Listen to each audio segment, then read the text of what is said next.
Good morning, ladies and gentlemen. I welcome you warmly to the second semester 2022-2023 session. My name is Dr. Odonye Dauda Yusuf. I shall be taking you on part 221, Statistics for Public Administration 2. This course is a build up from our first semester part 212, Statistics for Public Administration 1. I hope you will fasten your seatbelt and you will listen attentively as we journey together in this course. Thank you. The first topic that we shall be deliberated this morning is measures of variables in statistics. As we all know, in our previous lectures during the first semester, we covered the areas of definitions, scopes, histories, and other aspects of statistics. This second semester, we have chains of topic to cover, and they are split into 11 study units. The unit 1, which is our focus this morning, is on measures of variables as stated earlier in statistics. And we have series of learning outcomes in this unit. One of the learning outcomes is how, at the end of this study, you should be able to, as a student, define what a variable is, list and explain the types and classes of variables, discuss the different ways to measure a variables. Introductions. The general aim of this unit is to provide you with a thorough understanding of how to measure variables in statistics. Our main focus here is to present you with the common rules and principles employed in measuring variables in statistics as a general background to the course. The process of statistics data and measurements of variables are brought to you in this unit. And in a nutshell, I want to state that this unit explains the meaning of variables. From the definitions and the definition of variable, you will know the importance of variables in statistics analysis of data. You shall be introduced to this in order to have the full grasp of what variables are and do in statistics. And we shall also discuss extensively in this entire course what variable is. What then is variables? A variable is any characteristics of an object or concept that is capable different values of falling into more than one distinct categories. There are various definitions of variables. First, we say that variable is any characteristic of an object or concept that is capable different values or falling into more than one distinct categories of value. For instance, a bool object. Characteristics of a building, such as its size, types, cost, and ages, are all called variables. Also, rain is an object, but the amount of rain is a variable. So when we say variable, we are saying what quantity, what value, what magnitude is that thing. So other variables like height, sex, weight, color, skin, hair colors, genotype, blood group, and etc. are all, and maybe educational attempt of somebody can be called a variables. So, in other words, in statistics, variable is quantities or variable that can assume different values or measure. When we say variables, or you can count. So the world today is characterized by and composed of objects and observable through senses and ideas refers to as concepts. These objects and concepts have different features, attributes, or properties used to identify them, e.g. cars differs in size, they differs in colors and cost, while bread differs in taste, size, and etc. Even drinks, like soft drinks, they differ in taste, they differ in colors. For instance, Coke have a black color, while Fanta has an orange color, and Sprite has a green color. They differ, and even the sizes of the bottle, they will have 35 cl, 50 cl, and so on and so forth. So this varying attribute is what is known as variables. Variables, therefore, are properties or characteristics of some events, object, or persons that can take a different values or amount as opposed to constants. A house is not a variable. The shape and cost of the house is a variable. Can you understand me now? So when conducting research, researchers often manipulate variables. What they do is that they manipulate the features of the phenomena they understudy. Note that the phenomena instead that they study. Note that variables provide the raw materials for statistical operations, and all variables taken together form the data of an analysis. The specific value of a variable is referred to as observations. So if you see something and you say this thing is big, it's what you have seen. That is what we call observation. A score, a case, or an item, etc. So if I say I score 50 over 100, the 50 over 100 is the variables of my score. So for instance, like the social status of 2,000 BSc Development Studies students in Nasarawa State Universities. So you can see that the value of this number of students is 2,000. So social status is the variables, and the status of each student concerned is the observations. So variables are grouped into several categories. So what we are trying to say here is I'm looking at the classifications of variables. So variables are grouped into several categories, and they include one, quantitative variable, quantitative and qualitative variables. And we also have independent and dependent variables. So let's look at the aspect of quantitative variables. Quantitative variable. A, quantitative variables. Quantitative variables are variables which take on values that vary in terms of magnitude. Their value results from counting or measuring. This implies that they exist in greater or lesser amount, and the observations have measurable magnitude. Quantitative variables are measured and expressed numerically. They have numeric meaning and can be used in classification. When I say numerically, you can measure quantitative variables in numbers. You cannot just measure them by mere explanations of how they look, but you can also measure them in number. It is done referred to as numerical variable. For example, when I say the height, the width, the distance, all these things can be measured. The height can be 4.5, the width can be 35 point this, the age can be 50 and above, the annual income you say 200 to 500,000 and above, and so on. The amount of a rain per year, all this can be measured in numerical values. So quantitative variables are further classified into two, namely discrete and continuous variables. So what is discrete variable? A discrete variables are quantitative variables whose values are expressed in whole numbers or rounded numbers. That is what we mean by discrete. The one that can measure in whole or rounded numbers. They can only take on a finite number of values. This means that the numbers consist of only integers, as they do not exist in fractional parts in real life. Discrete variables are therefore countable variables. When we count things, we use whole numbers like 0, 1, 2, 3, 4, 5. These are countable numbers, so we call them discrete because you can count them. For example, you can count the change in your pocket. How much money remains? Is it 5 naira or 2 naira? You can also count the money in your bank. How much balance do you have? Oh, I have 5,000 naira balance after paying my school fees. Furthermore, you can count how many eggs a chicken lays. That is, my eggs has laid 35 eggs. You understand? We know that each day a hen may or may not lay an egg, but there are two things that can never happen. There can never be a negative number of eggs, and there can never be a fraction or a portion of an egg. Can you say that my egg lay half egg?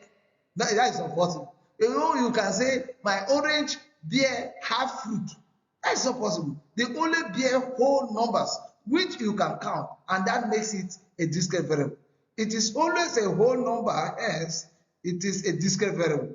Example include family size, goals score in a game. How many score? Arsenal score 2-0. You cannot say Arsenal score 1.5-0 goals. It's not possible. You can say my family we are family size, we are only 3, we are 2, we are 5. You can say we are 1.5 or we are 3/4 family. That is not possible. So a number of coin flips, a numbers of books published, a numbers of rooms in a hotel, all these things have whole numbers, and these features make them discrete variable. The other variables is called continuous variables. There is number 2. Continuous variables are numeric variables whose values assume theoretically an infinite amount of gradations between any two values. Thus, takes an infinite and unaccountable values. In continuous variable, just as the name implies, it takes forever to count. In fact, forever, and never finish counting them. Example of continuous variables is age. Yes, when we say that age, you can't stop it until you die. In this case of age, there is no finite age. You can't say that this might have 25 years and that is the end of it. It cannot. It will continue forever. We have other one like 2 years, 10 months, 5 hours. These things are continuous. You cannot have them. 4 seconds, 4 milliseconds, and etc. So qualitative variables, that is quantitative. But let's look at the aspect of qualitative variables. Qualitative variables are variables that take on values that vary in kind rather than magnitude. Now they differ from quantitative variables. So qualitative variables that are not measurement variables, thus their values do not result from measuring or counting. In other words, they differ in types or attributes rather than in quantity. Qualitative variables include all observable qualities or characteristics of a group or populations. So this time around, we are not talking of the magnitude now, but we are talking of the characteristics possessed by such variable. Examples include their hair color, religion, political parties, professions. All these are qualitative variables, and they are because religions, you cannot tell me the magnitude of it. You cannot say, okay, Christianity is better than Islam, or Islam is better than Christianity, because everybody is just operating at their own best. And so there is no measurement, and there is no, you cannot count them. So they take what we call infinite. So qualitative variables are grouped into 2 types. We have the nominal and ordinal. So, and the ordinal, and they have the criteria of orders. So what is nominal qualitative variables? Nominal qualitative variables are those that lack or do not admit a criterion of order and do not have an assigned numerical value. So when we say nominal, they don't have an assigned numerical value. An example of such variables may be marital status. Let's say married, single, divorced, widow. How do you assign a value to it? You know, you cannot say that I am single. What's the value of singleness? I am a widow. What's the value of widow? I am divorced. What's the value of or even if I'm married, what's the value of that marriage? You cannot attach figure that my marriage is 10% or 20%, and my singleness is 30%. It's very difficult to attach such thing. That is what we call nominal. But the ordinary qualitative variables are known as semi-quantitative variables. Although they allude to attribute or to carry some numerical value, they are classified within a scale of value. An example of this type of variable can be that maybe the competitions. Let's say you take a race. I will say I came number 1 after running a race. Oh no, I took number 2 in examinations. Oh no, I have been given a third class degree. Yes, this can be called an ordinary qualitative variables. So the second group of variables is the independent and dependent variables. Here, variables are classified based on the nature of relationship exist among them. This classifications of variables is research oriented. It is important for you to know that the classification is based on the function of the variables in the research, and thus no variable is totally dependent or independent. A variable may be dependent in a circumstance and become independent in another circumstance. You understand? So these aspects are mostly used in research environment. So though we cannot say this, like as earlier state, this is a dependent variable and is permanently dependent. No. Or this is an independent is permanently dependent. So let's look further. What is independent variables? An independent variable is a variable that influences the behavior of another variable.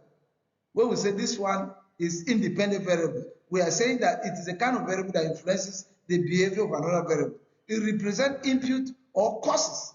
So it's what causes the problem or what imputes the problem. It is used to predict the value of another variable. It is thus a variable which we assign value and whose variations does not depend on that of another variable. It denoted with the symbol X, as you can see. It is a variable that a researcher can manipulate in a study. For example, income and independent variables, because it causes or it leads to variable called consumption. Example called regressors, controlled variables, explanatory variable, and so on and so forth. Dependent variables is, on the other hand, is being measured in a research. The dependent variable is sometimes called outcome variable, and it is a variable being predicted. So thus the value of the dependent variable depends and is determined by the independent variables and other factors. For example, a test score could be dependent variable since it depends on several factors such as how much you study, how much sleep you got the night before you took the test, etc. Also, when one is doing chores to earn some allowances, the dependent variable is amount of money you earn because of the amount of money you earn, depending on how many chores you do. It is denoted with the symbol Y. The point I'm trying to establish is that independent variable is what causes the behavior of another variable, while the dependent variables is the response of this variable that is being manipulated or is being adjusted or pushed by the independent variables. And so we say it's always denoted by the symbol Y. Remember that an independent variable is dependent by the symbol X. So in the case of the independent and dependent variables, the functional relationship is stated thus, that Y is equal to F, open bracket, X, or that is Y depends on X. In other words, if you are having headache, let me be practical here. If you are having headache, what is causing the headache? It might be malaria. So malaria is independent variable, while headache is dependent on malaria. In other words, if you are having fever, what is causing fever is as a result of mosquito bite. So mosquito is an independent variable, while the fever is dependent variable. Fever now or malaria now is dependent on mosquito bite, while mosquito bite is independent of malaria. I hope you are getting this example. Thank you. Thus, X is the independent variable and Y is a dependent variable. Note that in plotting a graph, the denoted is placed on the vertical line. Y is equal to axis, while the independent variables is placed on the horizontal Y. That is X minus axis. There are two classes of variables we will still discuss below, and these variables are quite similar to the dependent and independent variables. So we have endogenous and exogenous variables. The endogenous variables are used in regression analysis for those who are very conversant with the knowledge of regressions. They are similar to, but not exactly the same as dependent variables. Endogenous variables have values that are determined by other variables in the system. Therefore, a variable is said to be endogenous within the causal model if its value is determined or influenced by one or more of the independent variables, excluding itself. However, in real life, purely endogenous variables are rare. Obviously, these things are not too easily coming like that. So, however, the exogenous variables, on the other hand, is a variable that is not affected by other variables in the system. So, it is the opposite of the endogenous variables. And therefore, it is a variable that is not influenced by any other variables in the mode of analysis. In other words, the value is not determined in the system being studied. The value on the endogenous variables are fixed in model. That is, it is not determined within the model. Exogenous variables are not static model. Rather, they influence the endogenous variables in the model. So what we are saying, exogenous variables often influences the endogenous variables, while the endogenous variables are dependent on exogenous variables. I hope you are understanding these explanations. So measurements of variables. How is variable being measured? Instruments of measuring variables are referred to as measurement scales or levels of measurements. And since variables are of different kinds, there are several ways of measuring them. Of all types of measurement, 4 scales or levels of measurements are popularly used. These types are discussed below. What I'm saying is that there are there are millions of measurements of variables, but 2 key are mostly used, and they are called measurement scale or levels. And these 4 are, we have the nominal scales, we have the ordinal scales, we have the interval scales, and the last but not the least is the ratio scales. Let's take them one after the other. The nominal scale. This is the lowest and simplest scales of measurement. Nominal scales simply sort the object into categories and assign numbers as labels to identify objects or classes. You understand? They usually sort objects into categories and they assign number to them into objects or classes of objects. The assigned numbers have no meaning except as identifier. The scale separates variables into manually exclusive categories and attach a label of name to each group. For example, the use of IDs codes A, N, and P to represent regressive, aggressive, normal, and passive. Let's say when you say you want to show that I'm aggressive, use A. Normal, use N. Passive, use P. You understand? So passive drivers is a nominal scale variable. Note that the order has no meaning here, and the differences between identifier are meaningless. In practice, it is often used to assign numbers instead of letters to represent nominal scale variables. Example of nominal scale variables are sex, occupations, nationality, and etc. So you can, since they are nominal, they are simpler, you can just classify them into category and you just assign them numbers or figures. So if you put X for sex, O for occupation, N for nationality, that is how you are classifying your variables into these measurement categories. The second is the ordinal scale. The ordinal scales, like the nominal scale, sort variables into manually exclusive categories. Remember, the key thing is that is a sorting of variables into manually categories. Please don't forget this one. Assigning numbers to objects and in addition, rank them. This time around, the other one will assign numbers A, B, C, O, 1, 2, 3, but this time around, it will rank them. It will rank this number. Ranking means it will put them in the order of magnitude. The ordinal scale does categorize labels and or rank the variables. In the ordinal case, note that the classes must be put into an order such that each case in this class is considered greater than or less than, as the case may be. Every case in another class. Cases in the same class are considered to be equivalent, although Order does matter in these variables. The difference between responses is not consistent across the scale or across individuals who respond to the questions.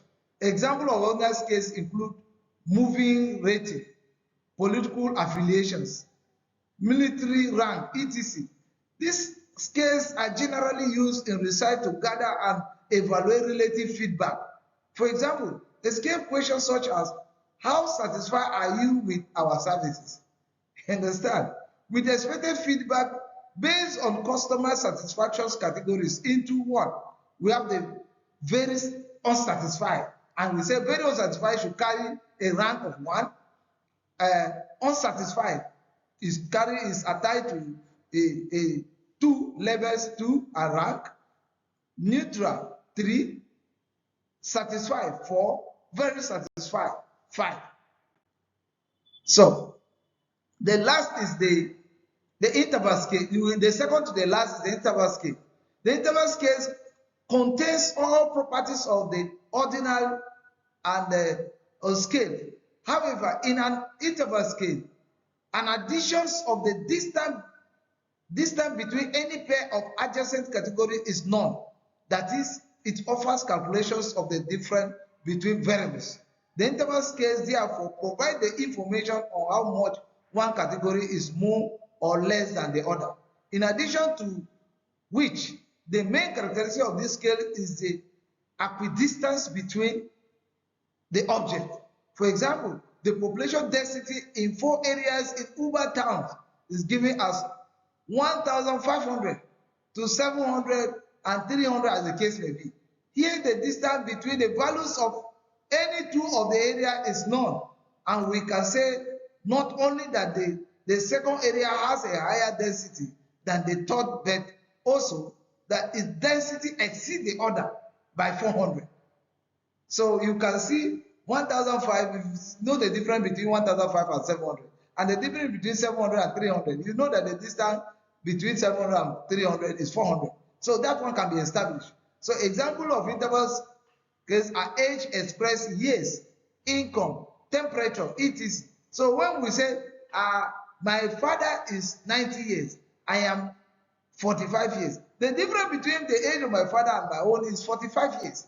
And the same thing is the income. My HOD might have 1.5 million as a salary, while I am having 1 million as my salary. The difference between my salary income and our own income might be 500,000. So, and so on. The same thing with the temperature. You can say, oh, just have 32 degrees Celsius, while Plateau or Nasarawa State have Nasarawa State is having 15 degrees Celsius. If you see the difference is around 15 degrees Celsius, and so on.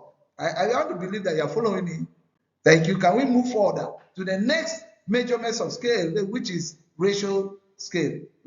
This is almost the last types of the measurements of variables.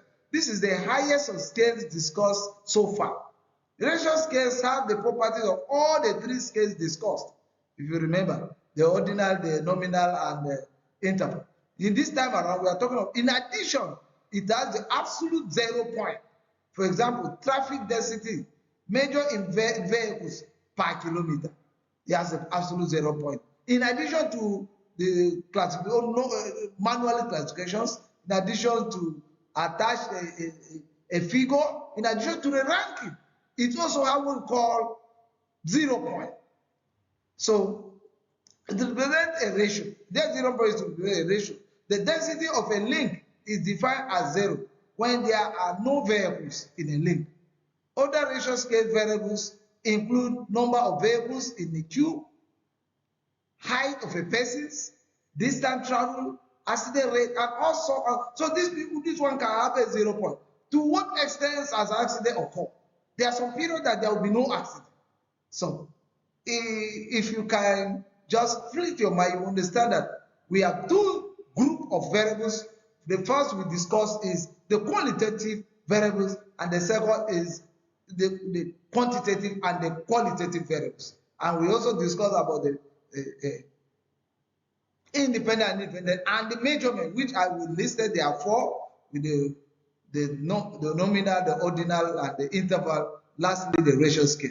So let's summarize this topic. If you can recall, in this study unit, you have learned that variables are properties or characteristics of event, objects, or person that can take different values or amounts as opposed to constant.